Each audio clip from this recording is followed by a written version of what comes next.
नेपाली युनिभर्सिटीहरूले प्रत्येक वर्ष नेपाल सरकारबाट कति रकम अनुदान पाउँछन् त? युनिभर्सिटी ग्रान्ट्स कमिसनको 2080-81 सालको EMIS रिपोर्ट हेर्ने हो भने त्यो साल सबैभन्दा बढी रकम पाएको थियो त्रिभुवन युनिभर्सिटीले 12.27 अर्ब, जबकि सबैभन्दा कम पाएको थियो नेपाल ओपन युनिभर्सिटीले, जुन रकम थियो 11.19 करोड। अब योभन्दा कम पाउने पनि थिए, तर तिनीहरूले चाहिँ युजुअली आफ्नो स्टार्टिङ खर्च अथवा इन्फ्रास्ट्रक्चर बनाउने खर्च भनेर पाएका थिए। सबभन्दा इन्ट्रेस्टिङ कुरा आएको थियो टोटल अमाउन्ट अफ फन्डिङलाई टोटल नम्बर अफ स्टुडेन्टले डिभाइड गर्दा। यो सबैभन्दा बढी आएको थियो नेपाल संस्कृत युनिभर्सिटीको लागि 2,74,000 आएको थियो भने सबैभन्दा कम आएको थियो पूर्वाञ्चल युनिभर्सिटीको लागि 6,284 समथिङ।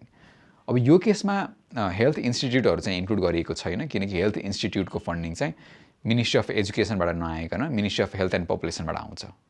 तर यो केसमा नम्बर अफ स्टुडेन्टले डिभाइड गर्दा हल्का ऱ्यासनल नहुन पनि सक्छ, किन भन्दा कतिपय खर्चहरू त इन्फ्रास्ट्रक्चरको लागि पनि जाने गर्दछ। तर जस्ट इन्ट्रेस्टिङ लागेर मैले सेयर गरेको। अरू युनिभर्सिटीहरूको डिटेल्सहरू तपाईँले स्क्रिनमा पनि देख्न सक्नुहुन्छ। Thank you.